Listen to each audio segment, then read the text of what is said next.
किताब के राइटर को जान से मारने की कोशिश की। मुझे लगता है या तो दुनिया देखना नहीं चाहती, या मुझे लगता है अंधी हो चुकी है, या फिर आप बस सिर्फ एक शतुर्मुर्ग की तरह जमीन में सर गड़ाकर रखना चाहते हैं और देखना नहीं चाहते। चलिए ये पूछते हैं मौलाना पीर अली कादरी साहब हमारे साथ में हैं। मौलाना साहब, हादी और नदीम के मन में इतनी नफरत कौन लेकर आता है? देखिए साहब, सबसे पहली बात तो मैं आपके सामने ये क्लियर करना चाहता हूं कि नुपुर शर्मा और रुश्दी, इसका कोई कंपैरिजन नहीं है। नुपुर शर्मा ने एक डिबेट के दौरान रहमानी से डिबेट करते हुए उन्होंने अपने बचाव में कहिए या फिर उन्होंने जो अटैक किया था रहमानी साहब, तो उसके जवाब में नुपुर शर्मा ने अपनी टिप्पणी की थी। और ये हमारा अपना देश हिंदुस्तान है, यहां पर कोई भी धर्म के बारे में अगर कोई भी अभद्र भाषा का इस्तेमाल करता है तो हमारे अपने देश के कानून से, हमारे अपने देश के संविधान ने उसको जो सजा रखी है वो हिसाब से सजा होगी। नहीं, आप बोल रहे हैं कंपैरिजन नहीं है, लेकिन मौलाना साहब कट्टरता इसमें एक चीज नहीं है, कॉमन है।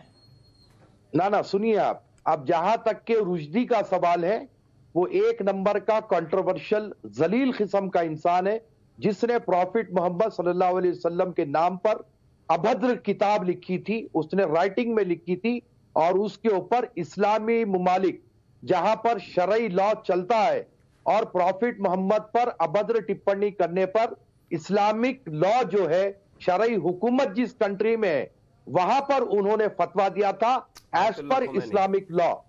तो ये जो मामला है अमेरिका का है। हम ये अमेरिका के मामले में कुछ कहना इसलिए नहीं चाहते हैं। नहीं, आप अमेरिका के मामले में कुछ नहीं कहेंगे, लेकिन जो भी लोग इस दरमियान कहीं पर आते हैं, कहीं से कोई संपर्क होता है तो उनका गला काट दिया जाता है। 15 सेकंड में 12 बार गले पर किए जाते हैं। कन्हैया लाल को देखिए, उमेश कोले को देखिए, ये है तो कट्टरता ही ना।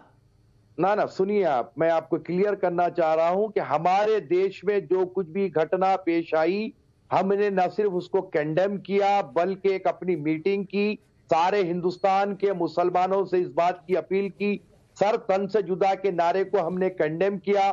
और हमारी अपनी मीटिंग में अजीत डोवाल साहब खुद आए और हमने इस मामले में सारे लोगों से ये कहा कि ये नारा हमारा नहीं है।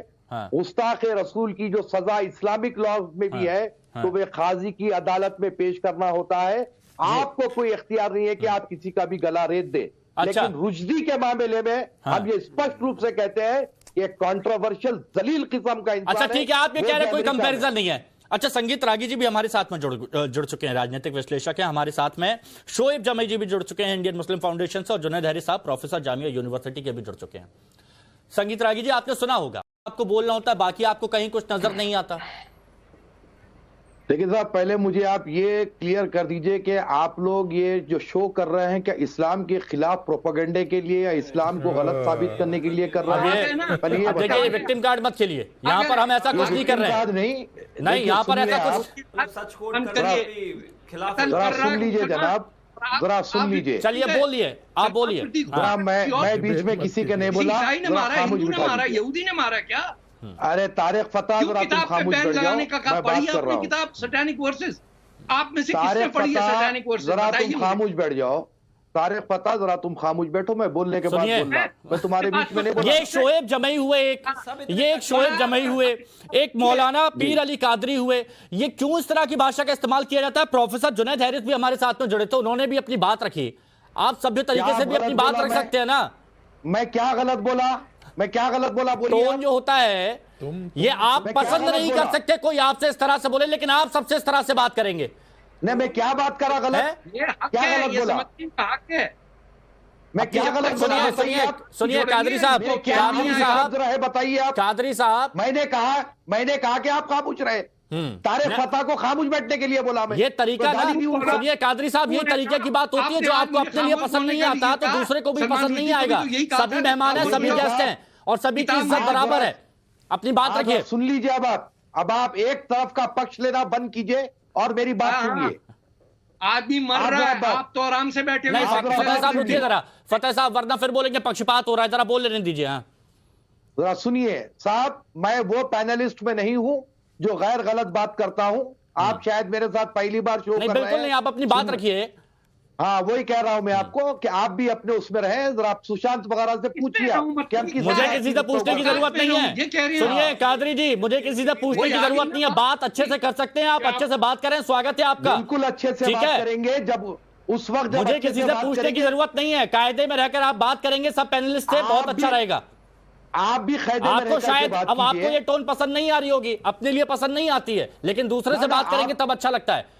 बताइए अमल में लाएंगे कि नहीं लाएंगे, बदलाव आएगा कि नहीं आएगा इस सोच में, नफरत वाली कट्टरता वाली सोच में बदलाव आएगा कि नहीं, ये बताइए बस। सुन लीजिए, अभी प्रोफेसर साहब ने कहा कि कोई एक व्यक्ति को इजाजत नहीं है कि वो पर्सनली जाकर किसी का भी कत्ल करे। इस्लामिक लॉ भी है तो वहां पर अदालत है, हर चीज है, और हम ये जो चीज फैल रही है इसके खिलाफ में हम एक जबरदस्त तरीके से कैंपेन चला रहे हैं। और जहां तक के सवाल आईसिस का है, जहां तक के सवाल अल-कायदा का है, ये इनके जो लोग हैं, इनको जो मानने वाले हैं, हम इनको मुसलमान नहीं मानते, एक नहीं 1000 बार कह चुके हैं, ये इस्लाम को बदनाम करने वाले हैं। इस्लाम के नाम पर आईसिस और अल-कायदा धब्बा है, हम इनको कतई तौर पर मुसलमान नहीं मानते। लेकिन जहां तक के रुश्दी का सवाल है, उसने होशो हवास में किताब लिखी, इसलिए हम उसकी मुखालिफत करते हैं। सर पहले ये बताएं, आपने किताब पढ़ी है? वो मैं आपका जवाब नहीं देता जनाब, मैं आपसे बात ही नहीं करता। पढ़ी, आपने कैसे फैसला दिया? बगैर किताब पढ़े जैसे लोगों से मैं बात करता ही नहीं। अच्छा नहीं बता दीजिए किताब पढ़ी है कि नहीं पढ़ी है? कौन सी पढ़ी? अरे मैं तारीख फतह अगर डिबेट में तो मैं डिबेट में नहीं आता। ऐसा क्यों? ऐसा क्यों? मैं तारीख, अरे वो तो फैक्ट की बात करते हैं, तथ्य की बात करते हैं। ये दुश्मन है इस्लाम के, ये जिस तरीके से अल-कायदा दुश्मन है, ये भी दुश्मन है। हाँ ये देखिए, अब लगाए ये एजेंट है, ये किसी के, ये टोपी भगवा लगा के आगे पता एजेंट है। हम तारीख फतह के साथ डिबेट करते ही नहीं हम। हाँ नहीं तो अगर मुझे पहले मालूम होता तारीख फतह है तो मैं आता ही नहीं। सच्चाई से अवगत कराते हैं, क्या ये एक वजह है? ना आपने किताब जिंदगी में पढ़ी है, ना पढ़ेंगे कभी आप। इस्लाम का दुश्मन है, किताब पे पाबंदी लगाएंगे, किसी का एजेंट है तारीख क्या चीज आती है आप, इसीलिए हम उससे बात नहीं करते। हाँ नहीं करे भाई यार, कौन बात करना। अच्छा मैं त्यागी जी के पास आता हूँ, लेकिन त्यागी जी क्या सच्चाई से अवगत करा दिया गया तो दुश्मन, इस्लाम का दुश्मन बात नहीं होगी? एक बात बताइए, इस देश के जितने मार्क्सवादी हैं वो भारतीय धर्मशास्त्रों के खिलाफ कौन सी ऐसी टिप्पणी है जो नहीं करते हैं? मनुस्मृति ले लीजिए, रागी साहब, रामायण ले लीजिए, महाभारत ले लीजिए, सब पर टिप्पणी करते हैं। लेकिन कोई आकर ये तो नहीं कहता कि ये तो जाहिल है, जपाट है, हम इनसे बात नहीं करेंगे। रागी साहब सुन लीजिए आप, रागी साहब मैं कह रहा हूं, चाहे वो हिंदुइज्म के खिलाफ हो, इस्लाम के खिलाफ हो, अभद्र टिप्पणी करना गलत है। हाँ। इसलिए तो हम कह रहे हैं ना कि हमारे देश में इश्निंदा कानून लाए और 6 महीने तक बेल ना हो, ऐसा कड़क कानून बनाया। तो हम भी शरिया में किसी को इजाजत नहीं है। सर मैं आपको दो सेकंड बोल रहा हूं। आप कहते हैं ना कि भारत अलग है, तो भारत अलग इसीलिए है क्योंकि यह जिसकी मर्जी जैसी हो, जिस व्यक्ति ने जिस रूप में ईश्वर को देखा है वो सब हमारे लिए स्वीकार है, बाकी कोई तथ्य नहीं है।